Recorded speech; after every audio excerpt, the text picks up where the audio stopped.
Hello and welcome to the WAZA YouTube channel. I'm Rosa Pons, Head of Communications at WAZA. Today we're joined by Miss Karen Sausman, a pioneering leader whose direction transformed the living desert zoo and gardens in California into a global example of conservation, community engagement, and sustainable zoo operations. Miss Sausman, thank you for being with us. Well, thank you for having me this morning. To begin with, how would you introduce yourself and your journey into the zoo profession? I would say that I was just a typical American child growing up in the inner city of Chicago. But somewhere deep in my soul, I love the great out of doors. And since I couldn't get close to the great out of doors when you're living in a city the size of Chicago, my best and fanciful hope was to keep going to the park, and which meant going to the zoo. And somehow deep in my soul, which I have no family history, I sort of recognized that that's where I was the happiest as a child, was in the park with the trees and being surrounded by all these strange creatures from other parts of the world that I would never get to see, being from a family of rather poor resources. So that's how I started my journey, was somewhere deep in me. I just felt a kinship. Perhaps in the same way, I thought about this a lot, that maybe some children are suddenly recognized at a very young age to become great musicians or perhaps great authors. It's just in you. You don't know why it's there. It's just there. And being in nature, being in the park, being in the zoos was where I felt most comfortable. That's great. Love for nature. That's a lovely cause. You oversaw the evolution of the Living Desert Zoo and Gardens into a renowned conservation center. What motivated that transformation so early in your career? Again, having grown up in Chicago in the inner city, um, as soon as the other thing I discovered as I matured and began to realize there was climate, is that I don't like to be cold. Matter of fact, I abhor it. So as soon as I could leave Chicago, um, which was after I graduated university, I headed west. But I'd never been in the West because, again, financially there was no traveling. So I flew to the West Coast to visit relatives that I had never met before. And they took me out into the desert, and I was completely in awe. It was, for me, it had been like a trip to the Louvre. I mean, and I said, this is where I belong. It's warm, it has all this open space. And I took my graduate work in herpetology and some lizard species from the desert. It was again just in me. And when I finally got into the habitat of desert, wide open spaces, long vistas, warm climate, it again was just, I was home. I was home. Oh, that's lovely. And also, I have to say, the economic impact that the Living Desert Zoo and Gardens is having is really impressive. I've read millions contributed annually to the region. How did you manage to position the zoo as both a leader in conservation and an economic driver for the community all over your time? Well, as you're aware, there was basically nothing there when I started. We were essentially given 350 acres of raw desert land in Southern California, where it is today. And so, and we became a nonprofit, an organization, that could accept charitable giving. And since there was nothing on the land other than what Mother Nature had put there, um, and there were no buildings or anything, basically, um, from the very first day, I had no choice in the matter. If the Living Desert was going to do anything, from build the simplest walking trail on up, it had to be funded from the community. There was no, it wasn't a governmental agency of any kind. And so I had to find ways to connect the community to my dream. And I didn't tell them exactly how big a dream I had because that might have even sounded ridiculous. So I just started with the simplest things that a community could want, like a nature trail and some signage about what these different plants are, and taking in local wildlife that was injured. I just, from the day one, we had to be part of the community because there were no other funds. There were no governmental agency funds. There was nothing. And so if the community didn't give us a contribution, it didn't happen. And initially there was not much to charge admission for because there wasn't much there. So it was just pure common sense that I had to find ways to connect the community to what would become Living Desert. And it was a 40-year project that continues today, now well over 50 years, of growing every day and expanding our abilities to introduce people to the desert, get them excited about desert, because people still tend to think of desert as a vast wasteland full of spiny plants and nasty creatures. And so, I mean, it was just part of our DNA. In order to grow, to expand, to do anything, we had to have community support 100%. And that hasn't changed. Clearly, the amount of funding didn't go from zero to millions in the first few days or years or even, it took a long time. But we kept moving forward and never took a loan. So we just did what we could do with the money we had. And fortunately, we also, I believe the area that Living Desert exists in is an area that was well known back then as a winter community for a lot of wealthy folks from climates like Seattle, or even coming over from Chicago.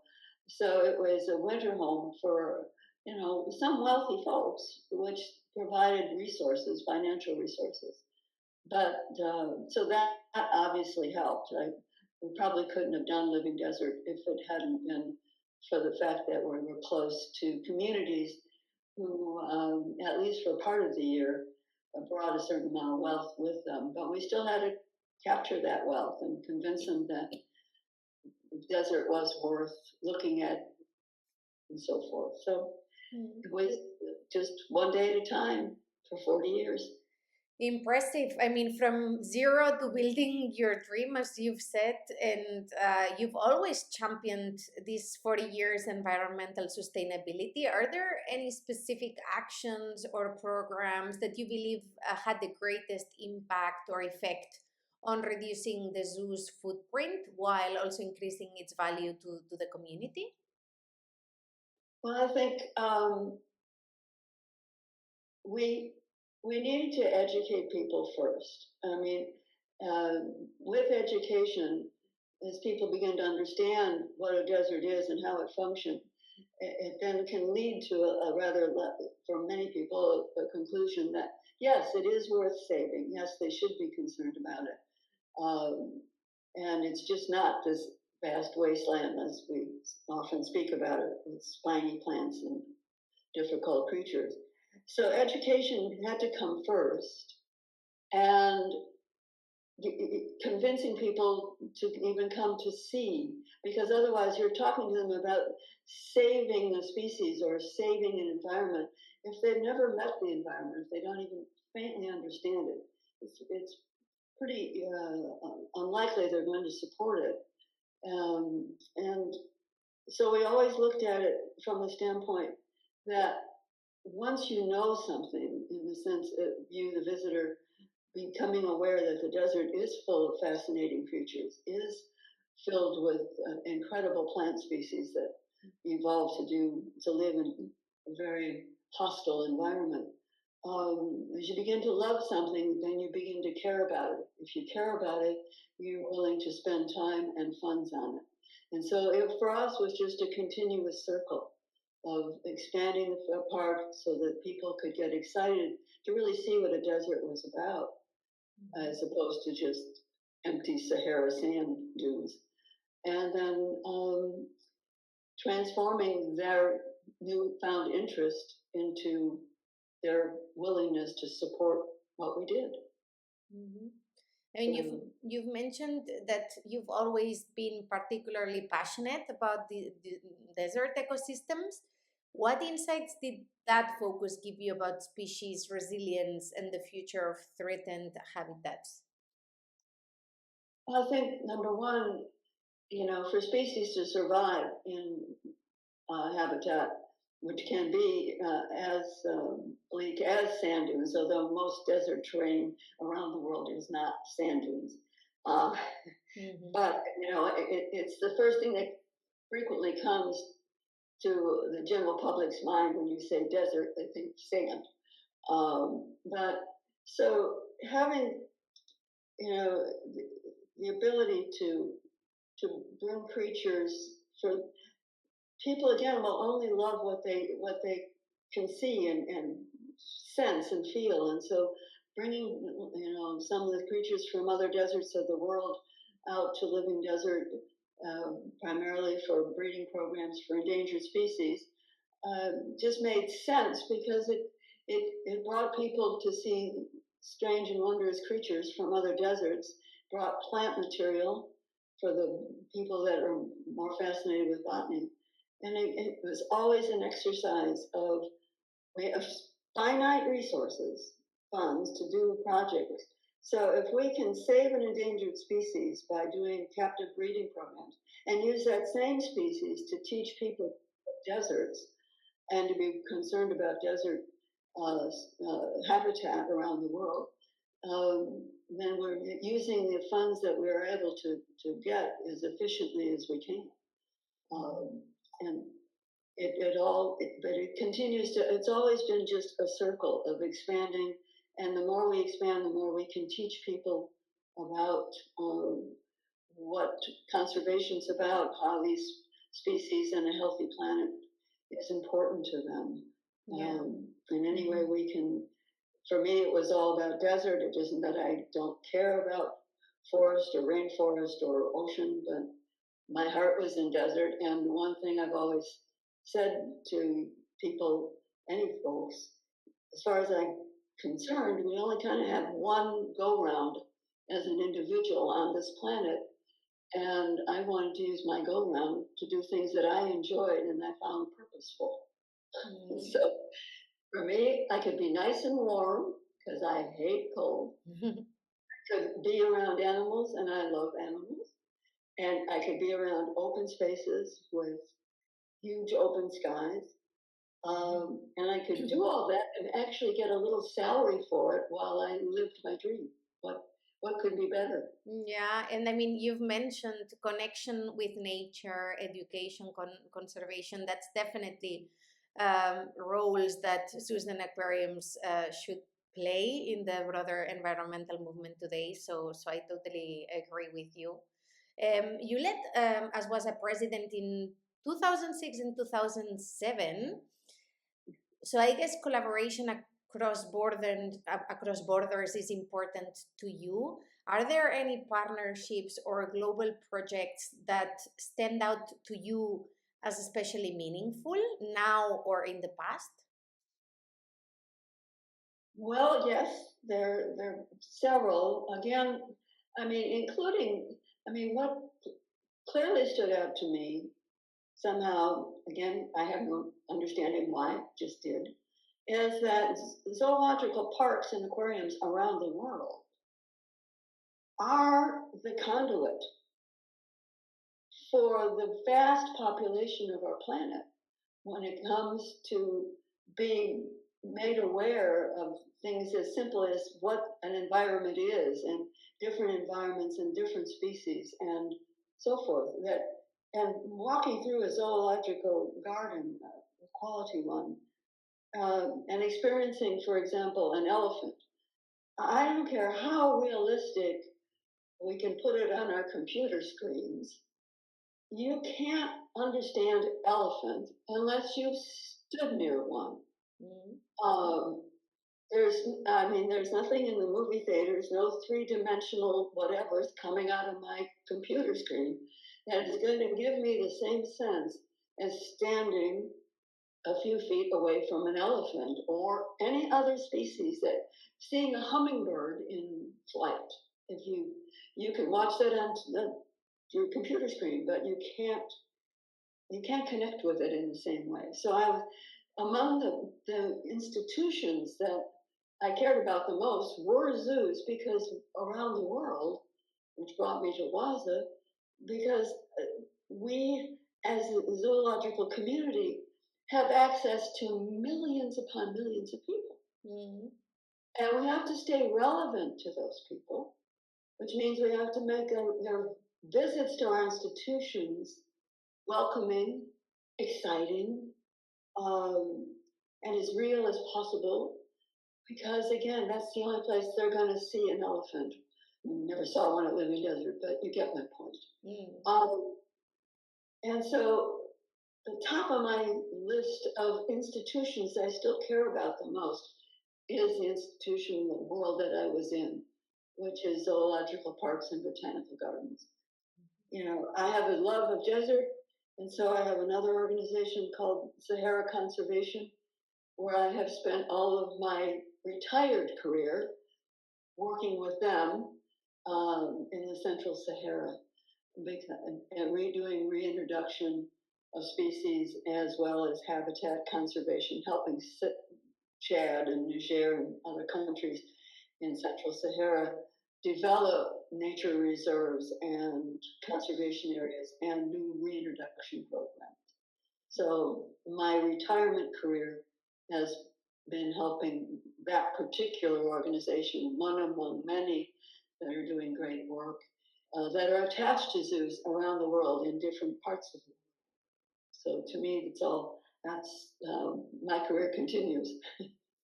That's great. And also, actually, you led the association as WAZA President during a time of change for the community. What leadership values guided your decision during your tenure?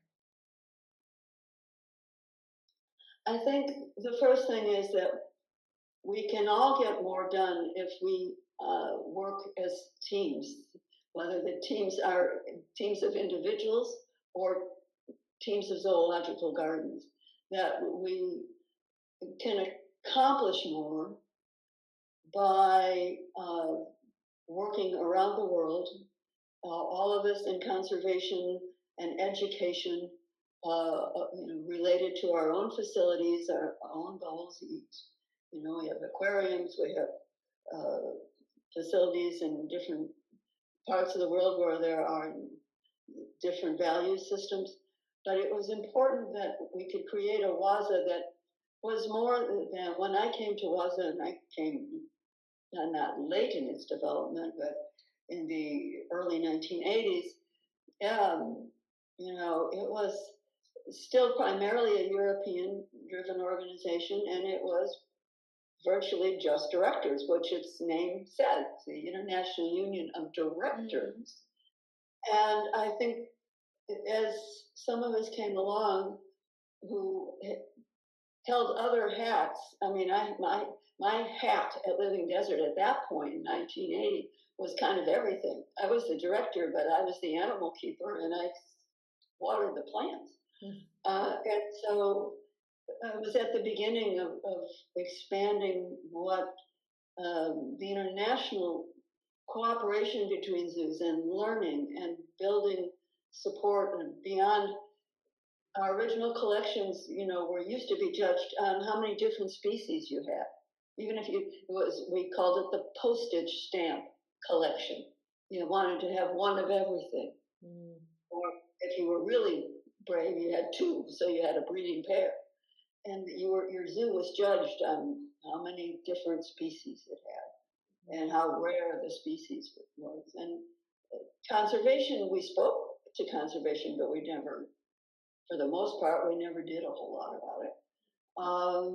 And that slowly changed as communications got easier. It was easier to start flying around on airplanes and broadening WAZA's, IUDZG and taking in individuals not only from across Europe, but Asia and Southeast Asia, Australia, and so forth and so on. And so we, I was part of the younger generation that wanted to see it grow, wanted to see our facilities be able to do more than just create and house a postage stamp collection that our city could, quote, be proud of. And to do that, we needed educators to understand, we needed scientists, we needed veterinarians, we needed all of these things to be part of the Zoological Union, International Union. And that led us over time to want to change the name, which was a 3-year, 3 years of working our way towards changing the name to what it is today. And oddly enough, the final vote of that name change was taken at the Living Deserts WAZA meeting. Oh. So I got my nose in, and at that point I was,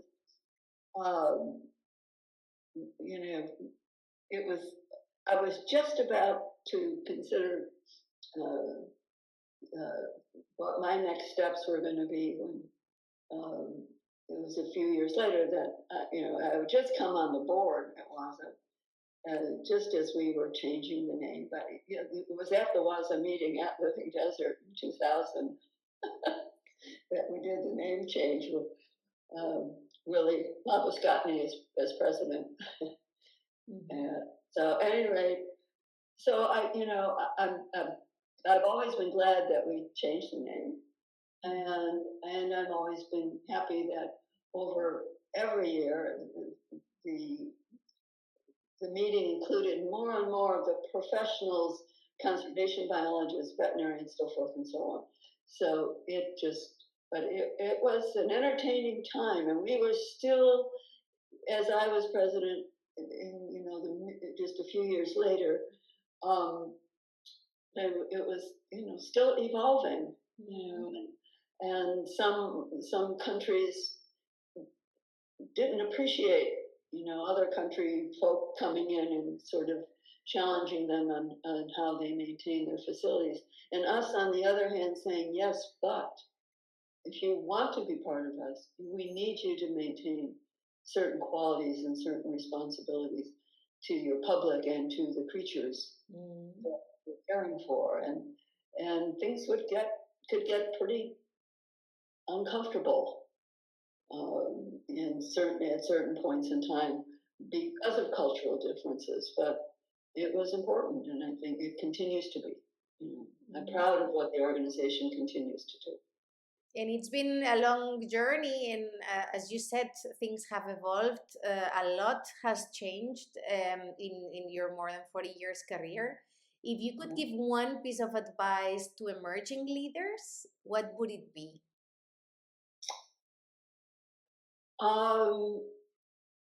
Follow, as an individual, follow your personal dreams. Because if you do that, you will have the energy to deal with whatever comes along, because it's in you to make this happen. I felt I owed a lot to the zoological community, because as that child in the center of Chicago, it was my connection. And as I told my colleagues, excuse me, in my sort of finale speech, when you're working in a zoo, get out into the park, the zoo, whatever you want to call it. Walk around as often as you can, because somewhere in that zoo that day or that week is a future zoo director or a future zoo biologist or a future wildlife veterinarian. Because so make your facility open to those people, to the next generation. Because they're walking around in our parks right now, in our zoos, in our gardens, and in our aquariums. And a handful of them are going to go, oh my God, I want to work here. I want to work with these animals. I want to work with botanical gardens as well, frankly. I want to work the head of my garden, because we were as big a garden as we were. Actually, we had as much staff in the garden department because we looked at ourselves as a botanical garden, not just botanicals for exhibit landscape. We were a garden. And the botanical garden curator was just as deeply involved with his collection of plants that supported our teaching ability. In our case, again, desert plants. Why is a desert plant built the way a desert plant is built? Because it's built that way, whether it's in Africa or southwestern United States. It's built to be able to function. So walk around your gardens, walk around your zoo, and recognize that it's our job to bring up the next generation and to give them a chance to take WAZA on further. That's a great reflection. And is there maybe a book, film, or a personal experience that has particularly shaped your views about conservation leadership that maybe you would like to recommend to the community? Oh, I don't know. I guess what I would rather say is that it's sometimes what we do in conservation, and right now in the United States is probably one of those times, you feel like you're losing. And it gets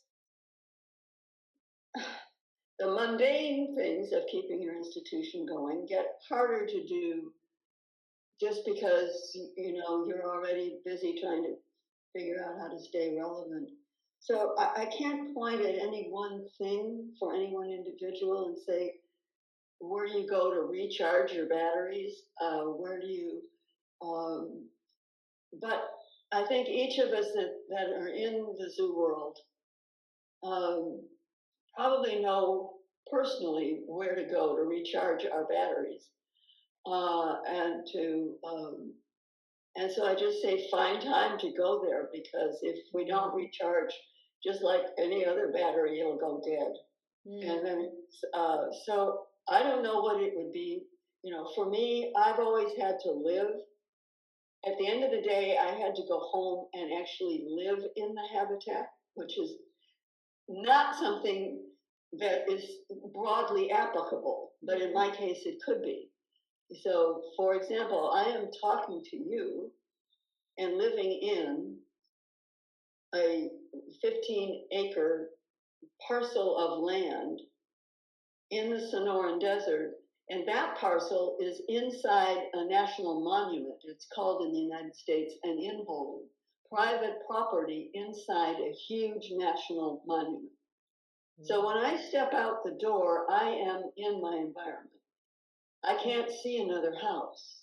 I can't hear another person. There's just me, and I got up this morning, 60 years of being a desert lover. I got up this morning and grabbed my iPhone because we had a particularly pretty, meaning me, myself, and I and my canaries, beautiful sunrise this morning. Now, I've been seeing desert sunrises for 60 years. And it still makes me grab a camera some mornings and go out and take a picture of it. So each person that's working in a zoo needs to find that recharge place. There are going to be plenty of days where we feel like we're just hitting our shell against a wall. But On the other hand, we're doing what we love. We've been given an opportunity to go and to work with these fabulous creatures, and there can't be anything better. But so I don't have any recommendation for a specific, because each of us, frankly, knows where that place is that we need to go to recharge. No, but I think it's a great thing to say. You know, find your place and make sure you connect with that, and that you go there and that you are there. So thanks for sharing that. Karen, just to finish up, two quick questions, short, instinctive answers only. Okay. The desert. I think it's gonna be quick and fun. So the desert species you admire most and why? Ah, that's easy. Coyotes, because they evolve to respond to their environment constantly, and they sing about it. So coyotes. Amazing. And one leadership lesson you wish you'd learned sooner? Um, boy,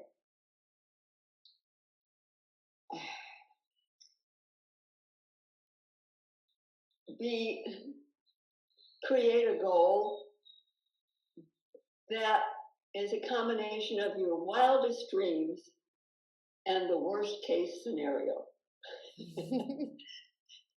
So, because without a goal, it's hard to get up in the morning. Mhm. But always keep in mind with that goal, to sort of temper it, what could really go wrong if you screw up. Because it can get wrong, right? Karen, thank you. Thank you for sharing your wisdom and your inspirational career with us today. Before we finish, is there one message maybe that you'd like to share with the Global Zoo and the Aquarium community of WAZA? That I still love them all, that I still, some of my colleagues that are still with us, we still communicate, and that our profession will always be the top of my heart. Mm. Thank you, Karen, and thanks to everyone watching, listening. Be sure to subscribe for more conversations with conservation leaders. See you next time on the WAZA YouTube channel. Goodbye, and thank you, Karen. Thank you very much for the opportunity. Thank you.